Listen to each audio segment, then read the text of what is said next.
Heureux de vous retrouver sur Média TV Afrique. Soyez les bienvenus dans le Talk Afrique. L'édition d'avril 2023 du rapport biannuel du Fonds monétaire international sur les perspectives économiques régionales a été présentée le lundi 8 mai à Abidjan. Lors de la présentation du rapport du FMI, le ministre ivoirien de l'économie et des finances a fait les propositions de solutions alternatives. Avec nos invités, nous verrons les conséquences socio-économiques de cette pénurie de financement et comment y faire face.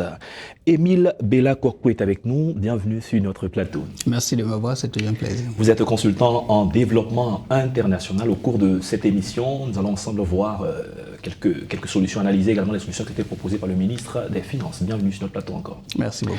Bossin Akin-Servet, merci d'être là. Vous êtes économiste. Bon.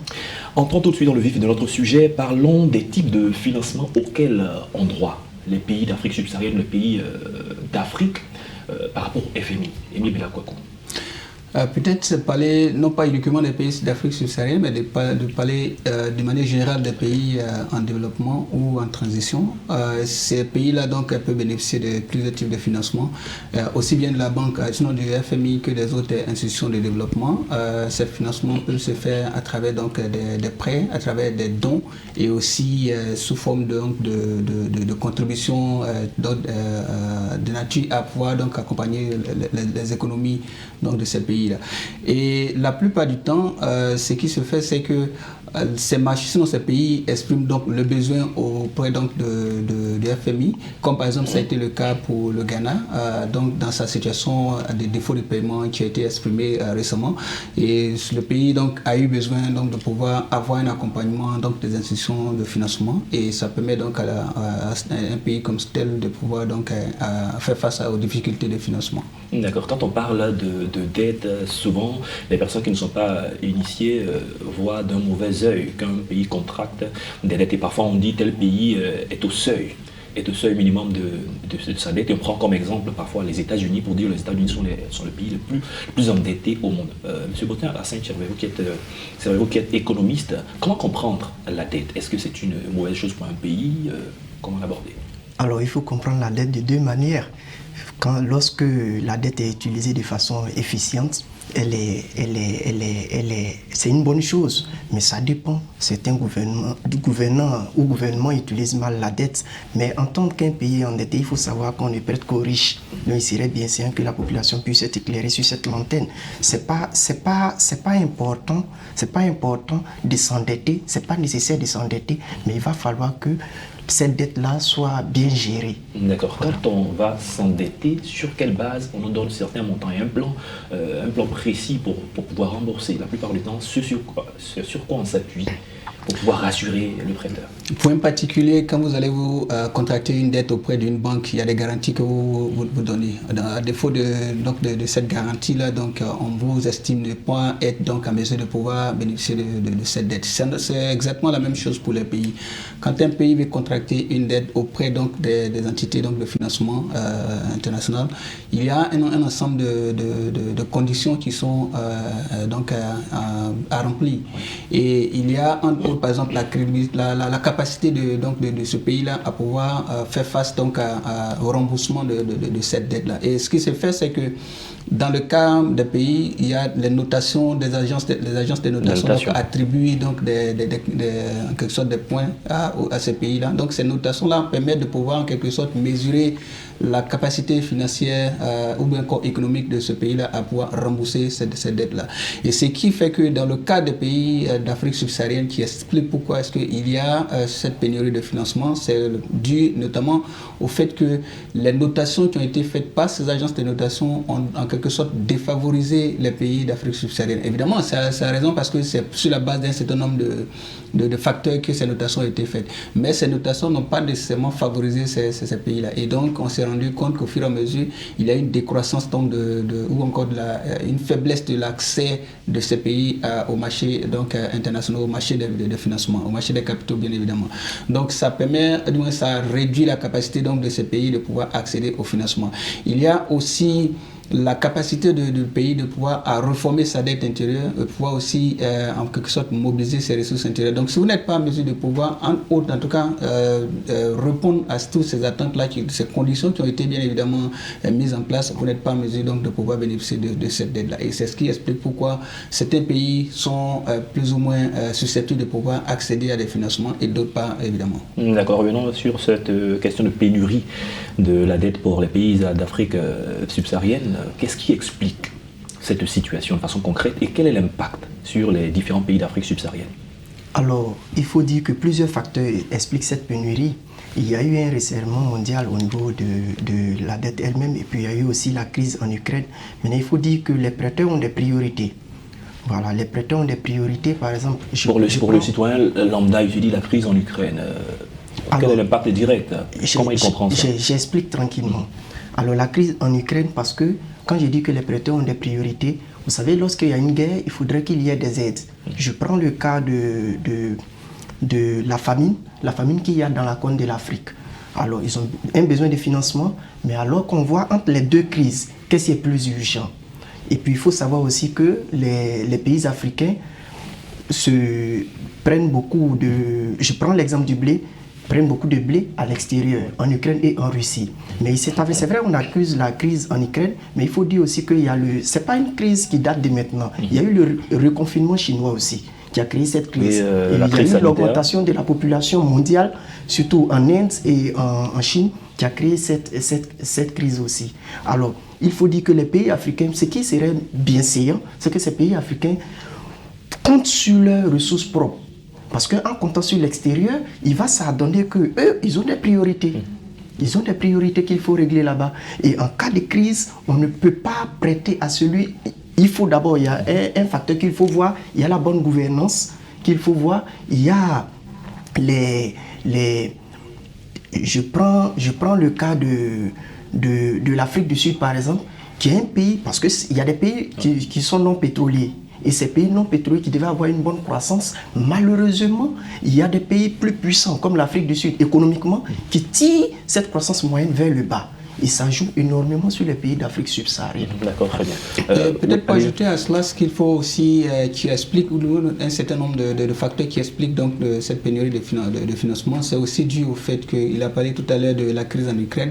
Il y a ce qu'on appelle les effets induits. Donc, ça a entraîné une exacerbation du taux d'inflation lié au fait que les pays donc, qui sont donateurs se sont retrouvés à un moment donné dans des conditions économiques particulièrement difficiles, donc il y a eu un resserrement et donc ça n'a pas nécessairement encouragé ces pays-là de pouvoir donc en quelque sorte prêter aux pays donc qui sont en émergence, des pays donc qui en ont particulièrement besoin. À côté de ça, il y a eu aussi ce qu'on appelle la hausse donc du taux d'intérêt sur le marché international. Donc la plupart des pays, on parle de la dette, la plupart des pays africains tendent à emprunter sur le marché international et ce qui va se faire, c'est que il y a en quelque sorte une augmentation du taux d'intérêt et le taux d'intérêt ayant donc augmenté, ça va en quelque sorte revenir encore comme une dette, une augmentation de cette dette-là qui est contractée. Parce qu'il y a ce qu'on appelle le spread. Le spread, en quelque sorte, c'est une approche qui a été mise en place donc, par les économistes qui pourra donc permettre aux pays donc empruntés de pouvoir en quelque sorte répondre à ces capacités donc en cas de défaut de paiement. Et la plupart du temps, ces pays empruntant donc dans des devises internationales, notamment dans des devises comme le dollar américain, l'euro, vont se retrouver dans des situations où ils vont être en défaut de paiement. Et donc, ça va augmenter donc le spread, donc ce taux-là donc va augmenter et ce taux donc ayant augmenté, ça va aussi évidemment augmenter le taux de la dette et puis le taux aussi donc de l'emprunt qui a été donc contracté, ça va aussi augmenter. Tout ça mis ensemble avec plusieurs autres facteurs, ça a effectivement renforcé la pénurie de financement. Mais à côté de ça, il y a plusieurs autres facteurs qui l'accompagnent et qu'il faut peut-être... Et c'est ce qui va jouer également sur la cherté de la vie. Comment est-ce que la population ressent cette situation? De plein fouet, dans ce sens que les populations, il a parlé tout à l'heure de la question donc, de la crise alimentaire, le Sénégal, le Cameroun et puis d'autres pays comme la Zambie, à un moment donné, la plupart même des pays d'Afrique subsaharienne ont augmenté, ont accordé un financement pour appuyer donc pour accompagner la politique alimentaire. Mais ça ne peut pas durer assez longtemps parce que, bien évidemment, ça n'a pas nécessairement effet à durer à long terme parce que ça ne peut pas, l'économie de ces pays-là ne pourront pas donc supporter. Il y a aussi la crise donc de l'augmentation des carburants, par exemple. Donc la population, en quelque sorte, subissent ça de plein fouet. À côté de ça, il y a aussi le fait qu'il y a une désorientation donc, de financement accordé donc à ces détournement de fonds. Non, pas détournement, pas peut-être détournement dans le sens parce qu'il y a un financement, il y a des crises qui sont donc successives, il y a la crise climatique qui est là, et donc les financements qui devaient être accordés questions environnementales, climatiques, tout ce qui est là, sont réorientés vers la question environnementale. Donc du coup, on se retrouve dans une situation où le financement donc, devient de plus en plus difficile et donc la population, le financement qui devait permettre de pouvoir amorcer les questions d'ordre économique, social, qui devaient donc les infrastructures sociales de base, éducation, santé et autres, vont être réorientées vers d'autres facteurs et donc ça ne va pas nécessairement profiter à la population. Donc c'est un ensemble de facteurs et les populations subissent ça à différents niveaux en tout cas. D'accord, si les populations subissent cela à différents niveaux, est-ce que la responsabilité n'est pas celle des États? C'est vrai qu'il y a une pénurie de financement. Pour commander sur le marché international, on ne peut plus prendre de crédit pour développer le pays, mais est-ce que le citoyen n'est pas en droit de dire que si la vie devient de plus en plus chère, liée à ces facteurs à la fois exogènes et endogènes, c'est la responsabilité des gouvernants? C'est ce que nos populations disent. Oui. Mais il faut dire que les responsabilités sont partagées. Parce que il y a la Banque centrale aussi qui est responsable, qui peut bien mettre en place une politique monétaire restrictive. Il y a les États aussi qui ont la possibilité de mettre en place une politique budgétaire. Donc, la responsabilité est partagée et donc la population aussi a sa part à jouer. Et voilà. Donc, je pense qu'il ne serait pas bien d'accuser l'État, mais il est mieux que les choses soient expliquées. Comme je l'ai dit communément, la symétrie d'information crée beaucoup de choses. Donc, quand c'est bien expliqué économiquement, je pense que c'est plus compréhensible. D'accord. Dans ce cas de figure, comment est-ce que les États peuvent renforcer leur gestion de finances publiques pour faire face à cette situation? Alors, il faudrait que, comme je disais, hein, c'est l'autofinancement. Il faudrait que l'État augmente ses ressources propres. Il faudrait que l'État cherche à dynamiser son économie locale au lieu de compter sur l'extérieur. Et souvent, l'État, pour réguler tout ça, décide de dévaluer. Mais il faut dire que la dévaluation a des conséquences. Et aussi, il y a des prix plafonds qu'il faut fixer. Il y a des prix plafonds qui permettent, par exemple, de dynamiser l'économie. Mais ce qu'il faut savoir, c'est que lorsqu'on fixe les prix plafonds, ça a des conséquences sur la population. Ça peut créer des crises sociaux, des crises sociales. Et ça peut créer aussi des grèves, par exemple. Alors, il est mieux d'harmoniser. Quand c'est comme ça, l'État doit harmoniser avec le peuple. D'accord, très bien. Essayons de passer en revue quelques propositions qui ont été faites par le ministre de l'économie et des finances. 4 propositions. La première, c'est l'augmentation de la population fiscale en réduisant le poids de l'informel. Donc, l'augmentation de la population fiscale en réduisant le poids de l'informel. Quels sont les défis à ce niveau et quelle est la compréhension de cette proposition? Moi, je suis dans une dynamique, et d'ailleurs, c'est ce que la plupart des entités de financement, comme la Banque africaine de développement, essaient de promouvoir. C'est qu'il ne faut pas, en quelque sorte, nécessairement avoir besoin de couper les sources de financement en interne, c'est-à-dire la mobilisation fiscale en interne, mais il faut, de manière rationnelle, les utiliser. Donc, ce qu'il faut faire, c'est donc rechercher au sein du pays, rechercher d'autres poches de financement, avoir des sources fiscales qui vont permettre de pouvoir financer l'économie locale. Il y a aussi ce qu'on appelle le financement privé privée. Il faut aussi s'appuyer sur cela parce que le secteur privé est un levier de financement qui est fondamental et la plupart des États aujourd'hui tendent à pouvoir s'orienter vers le secteur privé. L'aide publique au développement est en train progressivement de baisser. De 2000, dans les années 2000 jusqu'à autour de 2000, on va dire 2014-2015, ça avait en quelque sorte baissé. Mais autour, en tout cas récemment, on est autour de, je crois, 206 milliards en quelque sorte d'une augmentation de l'aide publique au développement. Donc ce que les États doivent comprendre ou doivent essayer de faire, c'est de pouvoir s'appuyer sur le financement privé, le financement interne d'abord, et donc le financement privé. Donc les politiques fiscales donc, vont être des sources effectives de financement de l'économie. À côté de ça aussi, il y a d'autres politiques qui vont permettre de pouvoir faire revenir donc, le financement direct, sinon ce qu'on appelle les investissements directs étrangers, qui vont aussi permettre de pouvoir accompagner ces actions-là. Donc c'est un ensemble d'approches qu'il faut envisager, mais en quelque sorte, ce qui est fondamental c'est le financement interne, c'est le financement privé, et puis le partenariat public-privé aussi qui va contribuer aussi à renforcer l'économie des pays. Une autre proposition qui a été faite, c'est de consolider les performances fiscales en tirant avantage du potentiel lié à la digitalisation. Donc éviter promouvoir la digitalisation pour éviter que tout ce qui est moyen et autres passe par les mains d'individus pour ne pas encourager également les questions de corruption. Qu'est-ce que vous pensez d'une telle mesure? Mais c'est une très bonne chose parce que la digitalisation est la meilleure manière de diriger. Surtout, ça réduit les fuites des capitaux et la corruption. Et ça va permettre, je vous ai dit, quand un pays est corrompu, le pays perd plus en ressources. Donc, c'est une très bonne initiative. D'accord. Une autre mesure, renforcer les contrôles de lutte contre la fraude fiscale. Et ça va, je vais dire, un peu plus loin même au niveau de la gouvernance, ou du moins de la corruption, de la question de la corruption, parce que la fraude fiscale aussi, c'est un facteur également de cela. C'est que la plupart des acteurs de l'économie, que ce soit formel ou informel, se retrouvent dans ces genres de figures-là, donc les entreprises et autres. Donc il faut effectivement mettre un système beaucoup plus rigide, plus strict en place pour s'assurer de la traçabilité donc de paiement donc des taxes et tout ce qui est là, et s'assurer que les entreprises n'échappent pas, à leur responsabilité sociale. Parce que très souvent, ce qui se passe, c'est que les entreprises parviennent à échapper à la réglementation, à la taxation, parce que, bon, évidemment, il y a un certain nombre d'acteurs qui entrent en ligne de compte, donc la question de la corruption. Donc, il y a ça qu'il faut peut-être considérer. Et puis, l'autre facteur pour moi, en tout cas, qui est aussi important qu'il faut considérer pour renforcer l'économie nationale, c'est aussi l'économie circulaire. On a un ensemble de facteurs qui nous permettent de pouvoir, nous, en tout cas au niveau national dans les pays de l'Afrique subsaharienne, de pouvoir renforcer l'économie des pays en s'appuyant sur l'économie circulaire. L'économie circulaire, donc, c'est de dire que tout ce qu'on produit ici comme déchets, on peut les transformer, et ces déchets transformés, là, on peut générer aussi des ressources qui peuvent donc être utilisées pour investir dans d'autres domaines.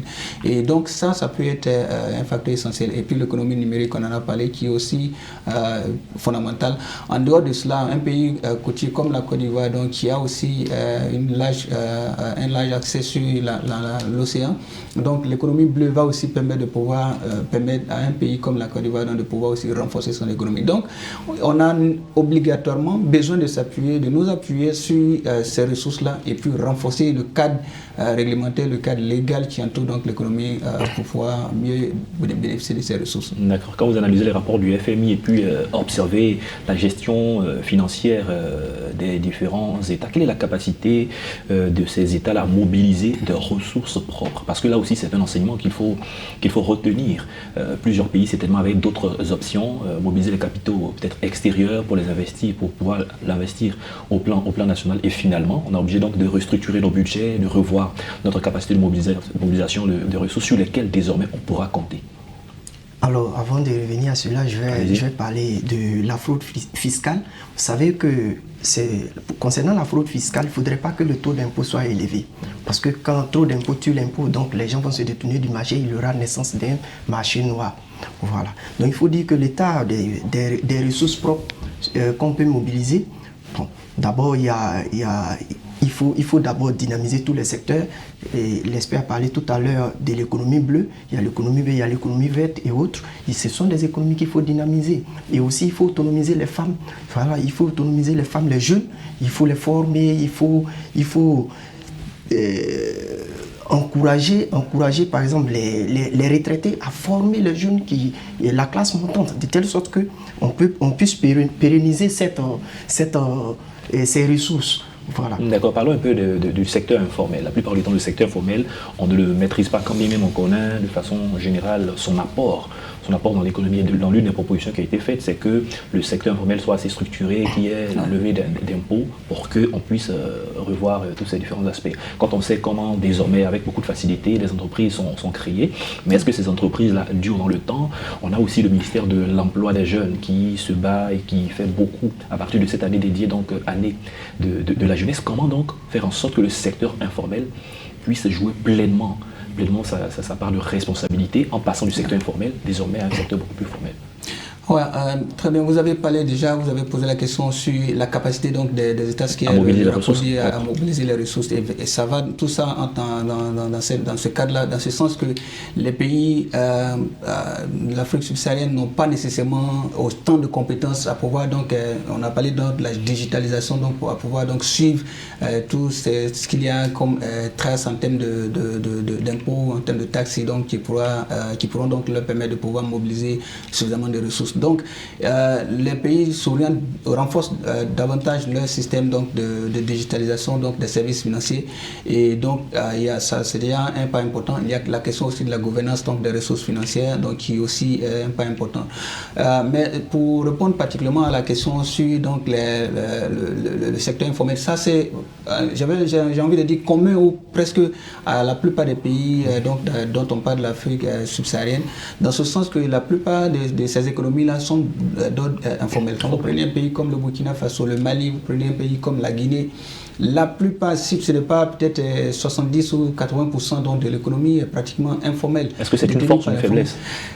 Quelque part, j'allais dire une faiblesse dans le sens où la plupart donc, de ces économies échappent donc à la taxation et l'État dont on parle ne vit que par les ressources tirées donc de ces taxes-là. Donc du coup, il y a une bonne partie qui échappe donc à l'État. Et c'est en cela que ça devient une faiblesse. Mais en même temps, là où peut-être on pourrait considérer ça comme relativement un avantage, et ça encore c'est relatif, parce qu'il y a quand même la possibilité donc des populations de pouvoir développer des activités et donc de pouvoir en quelque sorte s'en sortir. Parce que si jamais vous devez entamer un commerce et que vous n'avez pas le soutien, ou du moins vous avez les impôts derrière vous, à un moment donné vous étouffez. Et donc pour ces pays-là, ou du moins pour ces populations donc, qui ont des revenus, ou du moins des ressources suffisamment limitées, entamer des activités dans le secteur informel peut apparaître comme un avantage. Mais encore une fois, pour me résumer, je dis qu'il est important de pouvoir passer de l'informel vers le formel, de sorte à pouvoir non seulement renforcer ou développer les activités de ces populations-là qui évoluent dans l'informel, mais également pour pouvoir renforcer les ressources de l'État. Et ces ressources de l'État vont permettre de pouvoir investir et développer l'économie, et donc ça va profiter à tout le monde. Et pour un pays comme la Côte d'Ivoire, où la jeunesse est au centre, en tout cas pour cette année, évidemment, il va sans dire qu'il faut beaucoup regarder les approches de sorte à pouvoir mettre davantage de ressources à la disposition de la jeunesse pour que la jeunesse, en tout cas les entrepreneurs et tout cela quittent donc le secteur informel pour aller vers le secteur formel. D'accord, il a touché tout à l'heure la question de la jeunesse et pour le cadre de la Côte d'Ivoire, cette année 2023 est dédiée année de la jeunesse. Il y a beaucoup d'initiatives qui sont prises, des rencontres de formation, financement de projets. Comment est-ce que cette jeunesse-là pourrait contribuer effectivement à renforcer l'économie formelle de la Côte d'Ivoire? Oui, je pense que ça y va de la compétence du ministre. Et le ministre Touré Mamadou en Côte d'Ivoire est en train de faire des efforts pour organiser les jeunes dans ce sens. Donc il faudrait que les jeunes qui ont déjà commencé une activité, il faut les encourager. Ceux qui veulent, c'est comme l'expert a si bien dit, il faut les encourager à s'inscrire dans cette dynamique. Donc je pense que la jeunesse ivoirienne est consciente, c'est une jeunesse consciente, c'est une force qui va. Donc il faut vraiment investir dans cette jeunesse dynamique. D'accord, très bien. La dernière question, avec le rapport présenté par le FMI, quelles sont les leçons que ces pays d'Afrique subsaharienne pourraient tirer? Ce rapport offre un cadre assez, je l'ai lu, pas totalement bien sûr, mais ce rapport offre un ensemble d'approches qui permettront donc aux États de pouvoir, au moins aux États donc de l'Afrique subsaharienne notamment, de pouvoir s'en sortir donc de la situation actuelle, notamment la capacité donc de ces États ou la nécessité de ces États à mieux réguler donc l'inflation. Ça va permettre de pouvoir donc mieux s'orienter. Il y a aussi une nécessité de pouvoir renforcer donc la gestion de la dette publique, qui va aussi être un facteur essentiel de pouvoir donc se projeter. D'entrée de jeu, j'ai évoqué le cas donc du Ghana et plusieurs autres pays donc qui sont dans ce cas de figure-là. Et puis aussi la dépréciation donc des monnaies locales. Vous savez que dans la zone Afrique de l'Ouest notamment, il y a pas mal de pays donc qui ont leur propre monnaie, et cette monnaie-là donc déprécie à longueur de jours, de semaines si vous voulez. Et donc il y a une forte nécessité de pouvoir donc renforcer donc la gestion de la politique monétaire pour pouvoir évidemment aborder ces questions-là. Et c'est en cela que la Banque mondiale, selon le FMI, se positionne, parce que le FMI, dans son rôle donc de pouvoir accompagner les États dans la gestion de la politique monétaire, donc va pouvoir se positionner comme une entité essentielle pour les accompagner dans ce processus-là.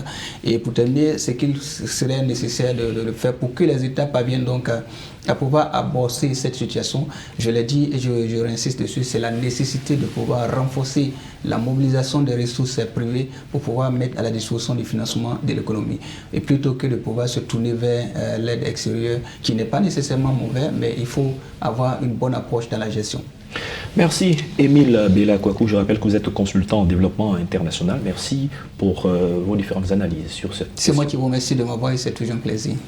Merci également à Bossin Atien Servet qui est économiste. Merci pour votre éclairage sur tous ces sujets abordés. Ok, plaisir partagé. C'est la fin de cette émission. Merci à tous de l'avoir suivi. Bonne suite de nos programmes sur Medi 1 TV Afrique.